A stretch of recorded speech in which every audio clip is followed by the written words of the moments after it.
اقربهم منی منزلۃ، جو کثرت سے جتنا زیادہ درود پڑھتا ہے قیامت کے دن وہ میرا امتی اتنا ہی سب سے میرے قریب ہو۔ کتنی خوش نصیبی ہے۔ کچھ لوگ کہتے ہیں کہ یہ جو قرآن و سنت کی بات کرتے ہیں نا، جن کو اہل حدیث کہتے ہیں، یہ تو درود کے نعوذ باللہ منکر ہے۔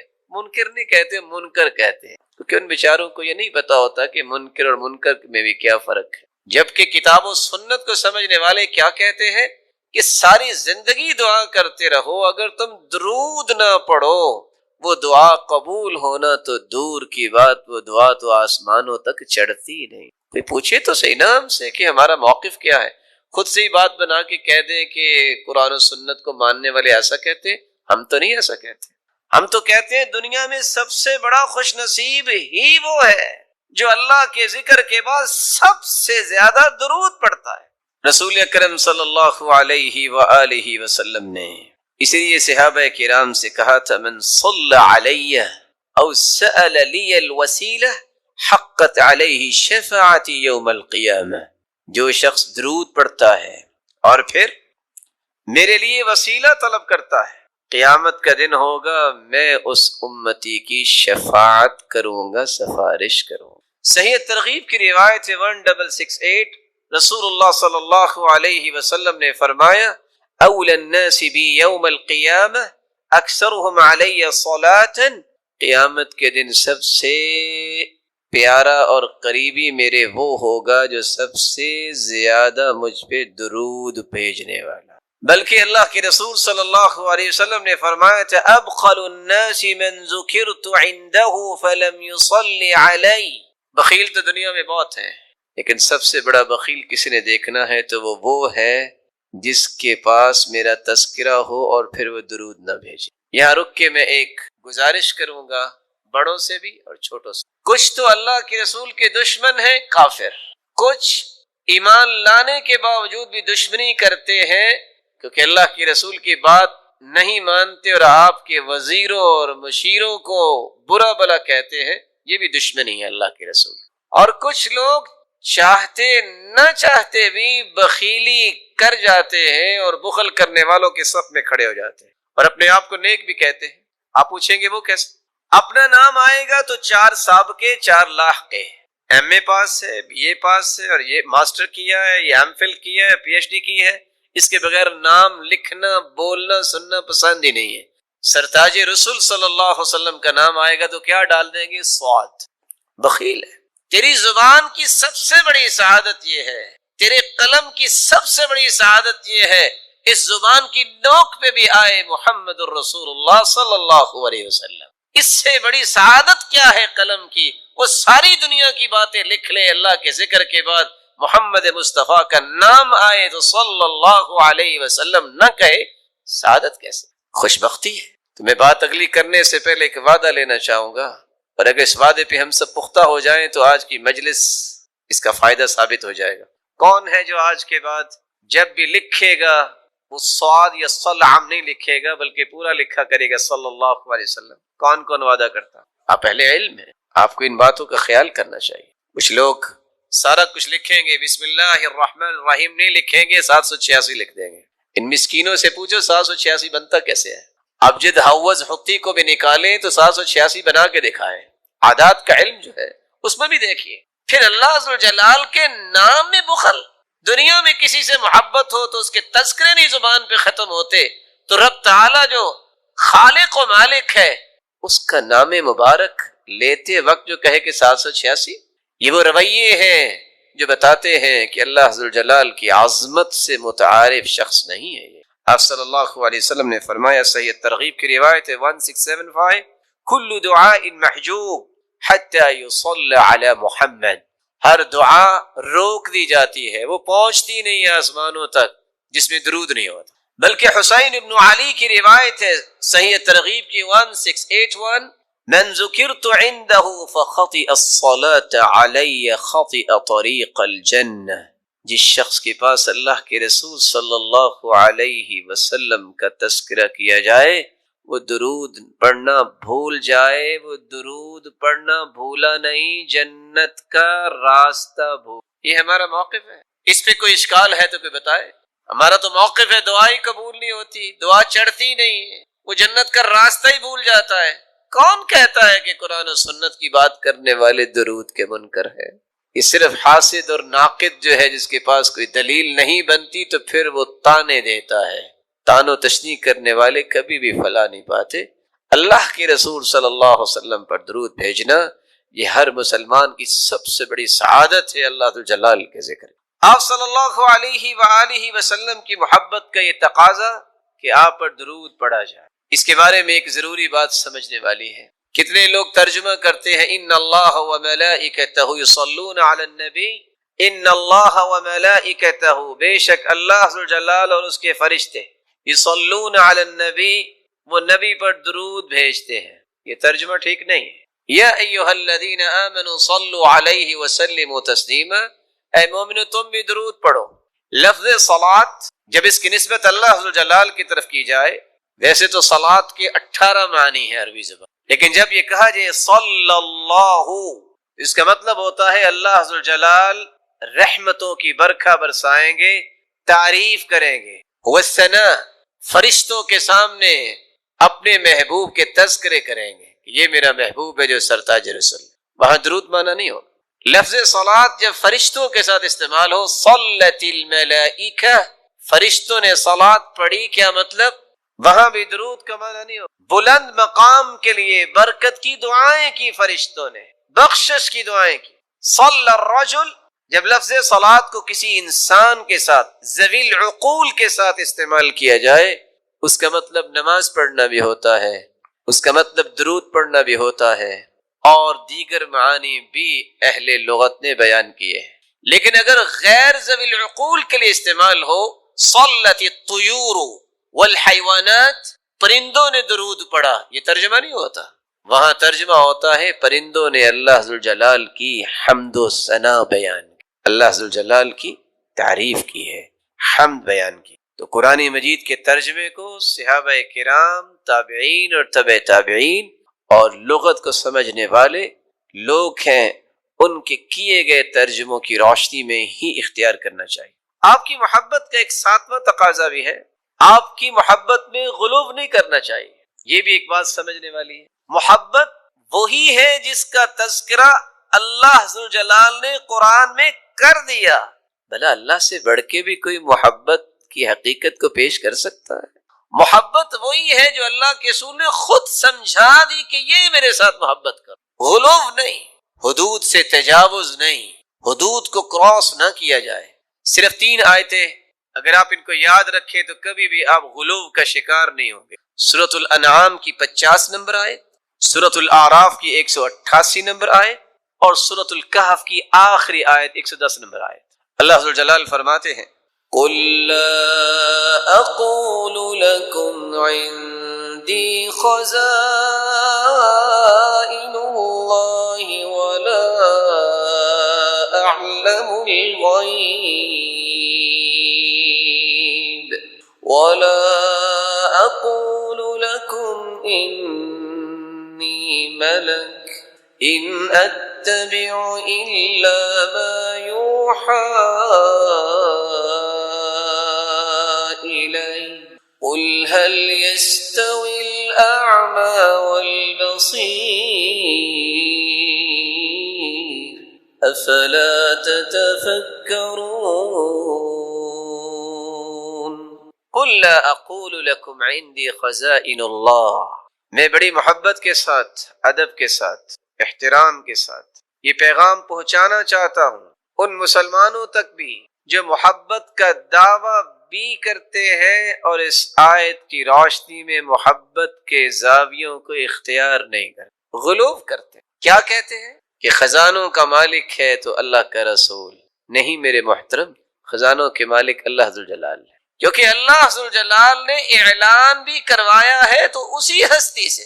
قل، فرما دیجئے، لا اقول لکم عندی خزائن اللہ، میں نہیں کہتا کہ میرے پاس خزانے ہیں اللہ تعالیٰ کے. صحیح بخاری کی روایت ہے 3117، سیدنا ابو ہریرہ رضی اللہ تعالی عنہ بیان کرتے ہیں اللہ کے رسول صلی اللہ علیہ وسلم نے فرمایا ما اعطیکم ولا امنعکم، نہ میں تم سے کوئی چیز روک سکتا ہوں نہ میں تجھے کوئی دے سکتا ہوں، انما انا قاسم اضع حیث امرت، میں تو تقسیم کرنے والا ہوں، کہاں؟ جہاں مجھے حکم ہوگا۔ اور دوسری روایت کے الفاظ ہیں انما انا قاسم واللہ یعطی، دینے والا وہی ہے، میں تو تقسیم کرنے والا۔ قل لا اقول لكم عندي خزائن اللہ ولا اعلم الغیب، میں نہیں کہتا کہ میں غیب جانتا ہوں۔ لوگ کیا کہتے ہیں آج؟ جو گزشتہ 10 دن گزرے، 15 دن کیا سنا آپ نے؟ محبت میں تجاوز کہ اللہ کے رسول تو غیب جانتے۔ قرآن سمجھا کریں، قرآن پڑھا کریں، اور اللہ کے رسول کے فرامین کو پڑھا کریں، سمجھ آئے گی محبت کیسے کرنی۔ قرآن کہہ رہا ہے وَلَا أَعْلَمُ الْغَيْبِ، میں غیب نہیں جانتا۔ کون فرما رہے ہیں؟ وہ ہستی جس جیسی ہستی اللہ نے پیدا نہیں کی۔ صحیح بخاری کی روایت ہے 4001، ربیع بنت معوذ رضی اللہ تعالی عنہا بیان کرتی ہیں دخل علی النبی صلی اللہ علیہ وسلم غداۃ بنی علی فجلس على فراشہ، میری شادی کے دن اللہ کے رسول تشریف لائے اور میرے پاس آ کے بیٹھے کہ مجلسی کا منی وجویریات یضربن بالدف، کچھ چھوٹی بچیاں جو ہیں من قتل من آبائہن یوم بدر، بدر کے شہداء کے متعلق ندبہ کر رہی تھی، یندبن، تو ایک بچی کہنے لگی وفینا نبی یعلم ما فی غدی، ہمارے درمیان اللہ کے پیغمبر ہیں جو کل کے بارے میں بھی جانتے ہیں۔ آپ نے فرمایا لا تقولی هكذا، لا تقولی هكذا وقولی ما كنت تقولین، یہ نہ کہو جو پہلے کہہ رہی تھی وہی کہو جو شہداء کی اب بات کر رہی تھی۔ لا يعلم ما في غد الا اللہ، اللہ کے سوا کوئی بھی غیب کے بارے میں اور کل کے بارے میں نہیں جانتا۔ آپ نے فوراً منع کر دی۔ قل لا يعلم من في السماوات والأرض الغيب إلا الله وما يشعرون أيان يبعثون۔ میرے محبوب فرما دیجئے لا يعلم من في السماوات والأرض الغيب إلا الله، زمین و آسمان کے غیب کے متعلق کوئی نہیں جانتا۔ ہاں جس کو اللہ ذوالجلال نے اپنے پیغمبر کو بتا دیا پھر وہ غیب رہتا نہیں ہے۔ جس کو یہ آیت سمجھ آ جائے کبھی بھی تجاوز نہیں کرے گا۔ لوگ آدھی آدھی رات گزار دیتے ہیں اور یہ کہہ رہے ہوتے ہیں ادرکنی یا رسول اللہ، انظر الی یا رسول اللہ صلی اللہ علیہ وسلم۔ میرے بھائی استغاثہ اور مدد طلب کریں تو اللہ ذوالجلال سے۔ آپ صلی اللہ علیہ وسلم کی ذات مبارکہ پوری کائنات ایک طرف اور محمد مصطفیٰ کی عظمت ایک طرف۔ لیکن ایک بات سمجھانے کے لیے پوچھوں گا، اگر اللہ کے رسول صلی اللہ علیہ وسلم غیب جانتے ہوتے تو آپ کے 70 صحابہ جو ہیں وہ احد میں شہید ہو گئے تو آپ احد میں پھر جاتے؟ بولیے، اگر پتا تھا کہ میرے صحابہ شہید ہو جائیں گے۔ بیر معونہ پہ 70 قراء شہید ہو گئے جن کو خود ہی بھجوایا تھا۔ اگر غیب کا علم ہوتا تو اہل قرآن جو شہید ہوئے ہیں آپ اس کے بارے میں کیا کہیں گے؟ سیدہ عائشہ رضی اللہ تعالیٰ عنہ جن کی پاکیزگی قرآن نے بیان کی، اگر غیب کا علم ہوتا تو آپ یہ فرماتے ان کنت الممت بذنب فتوبی واستغفری، عائشہ اگر تم سے بھول ہوگی ہے، غلطی ہوگی ہے تو توبہ کر لو۔ بیوی سے کہتے ایسا؟ اگر غیب کا علم ہوتا تو وہ لقمہ جس میں زہر ڈالی گئی کھانے میں تو آپ وہ لقمہ لیتے؟ اللہ ذوالجلال نے عقل اس لیے دی ہے کہ اس کے ساتھ قرآن کو صحیح طریقے سے سمجھا جائے۔ ساتھ ہی اللہ ذوالجلال فرماتے ہیں وَلَا أَقُولُ لَكُمْ إِنِّي مَلَكٌ، میں یہ بھی نہیں کہتا کہ میں فرشتہ ہوں۔ آپ نے سنا ہوگا کہ کیا کہتے ہیں نبی نور من نور اللہ ہے۔ کاش ان بیچاروں مسکینوں کو پتہ چل جائے کہ اس کا معنی کیا ہے اور کہاں تک اس کے نتائج جاتے ہیں تو دوبارہ کبھی نہ بولے۔ قرآن کہتے ہیں وَقَالَتِ الْيَهُودُ عُزَيْرٌ ابن اللہ وَقَالَتِ النَّصَارَى الْمَسِيحُ ابن اللہ، یہودیوں نے کہا کہ عزیر اللہ کے بیٹے ہیں، عیسائیوں نے کہا کہ عیسیٰ اللہ کے بیٹے ہیں۔ یضاہئون قول الذین کفروا من قبل قاتلہم اللہ، کافر ہو گئے یہ کہہ کر اللہ ان کے ٹکڑے کرے۔ انا یؤفکون، کہاں بہک رہے ہیں؟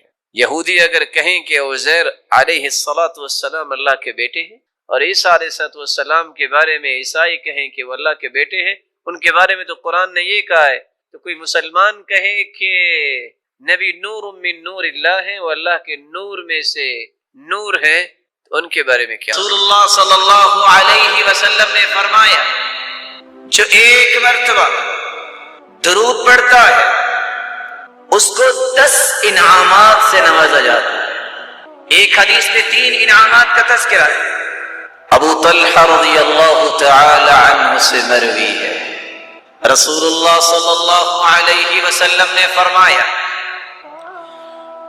اتانی آت من عند ربی عز وجل، اللہ کے پاس سے ایک آنے والا میرے پاس آیا یعنی جبریل، فقال، اور کہنے لگا من صلى من امتك صلاة واحدة، اے اللہ کے پیارے محبوب صلی اللہ علیہ وسلم، آپ کی امت میں سے اگر کوئی ایک مرتبہ درود پڑھتا ہے كتب اللہ له بها 10 حسنات، پہلا انعام اللہ رب العزت 10 نیکیاں اس کے نامہ اعمال میں لکھوا دیتے ہیں۔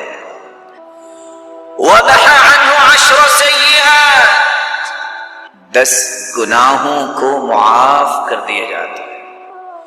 وَرَفَعَ لَهُ 10 درجات، تیسرا انعام اللہ رب العزت اس ایک مرتبہ درود کی وجہ سے 10 درجات کو بلند فرما دیتے ہیں۔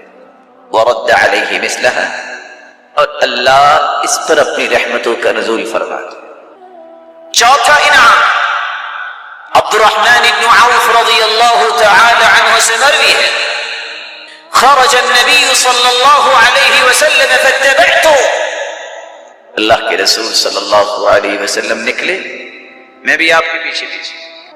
آپ ایک کھجوروں کے باغ میں گئے اور سجدے میں چلے گئے، فاطال السجدہ، اتنا لمبا سجدہ کیا، حتی خفت، مجھے خوف محسوس ہونے لگا کس بات کا کہ کہیں وہ رب تعالیٰ کے پاس نہ چلے گئے۔ جب آپ نے اپنا مبارک سر اٹھایا فرمایا ما لک عبد الرحمن کیوں پریشان ہے؟ کہا اللہ کے رسول صلی اللہ علیہ وسلم آپ کو لمبا سجدہ کرتے وقت دیکھا تو یہ محسوس ہوا۔ کہا میرے پاس جبریل آئے اور انہوں نے آ کے اطلاع دی الا ابشرک، اے اللہ کے پیارے محبوب میں آپ کو بشارت اور خوشخبری نہ دے دوں؟ میں نے کہا کیوں نہیں؟ خوشخبری کیا ہے؟ من صلی علیک صلیت علیہ ومن سلم علیک سلمت علیہ فسجدت للہ شکرا، اللہ کی طرف سے پیغام آیا جو تجھ پہ صلات پڑھے گا، درود پڑھے گا، میں اس پہ رحمت نازل کروں گا، جو آپ کو سلام کہے گا اللہ فرماتے ہیں میرے محبوب میں اس پہ سلام کی نازل کروں گا۔ میں نے اسی خوشخبری کو سن کے ہی اللہ کا شکر ادا کرنے کے لیے سجدہ ریز ہو گیا۔ انس بن مالک رضی اللہ تعالی عنہ روایت کرتے ہیں 5واں انعام ما علی الارض من مسلم یصلی علیک مرۃ واحدہ، اے اللہ کے پیارے محبوب روئے زمین پر کوئی ایک مرتبہ آپ پہ درود بھیجے گا الا صلیت انا وملائکتی علیہ 10، اس نے تو ایک مرتبہ زبان کو حرکت دی، میں اور میرے تمام نورانی فرشتے 2 کام کریں گے، میں 10 مرتبہ اس پہ رحمتوں کا نزول فرماؤں گا اور 10 مرتبہ جتنی بھی نورانی مخلوق ہے اس کی بخشش کی دعائیں کریں۔ چھٹا انعام رسول اللہ صلی اللہ علیہ وسلم نے فرمایا جو شخص ایک مرتبہ درود بھیجتا ہے صلی اللہ علیہ وملائکتہ 70 صلاة فلیقل عبد من ذلك او لیکثر، ایک مرتبہ درود بھیجنے والا کتنا خوش نصیب ہے، اللہ رب العزت اس پہ 70 مرتبہ رحمتوں کا نزول فرماتے ہیں، اور کھربوں کی تعداد میں فرشتے 70 مرتبہ اس بندہ مومن کی بخشش کی دعائیں کرتے۔ 7واں انعام جو شخص رسول اللہ صلی اللہ علیہ وسلم پہ درود بھیجتا ہے. عبداللہ ابن مسعود رضی اللہ تعالی عنہ سے روایت ہے، جس نے درود بھیجا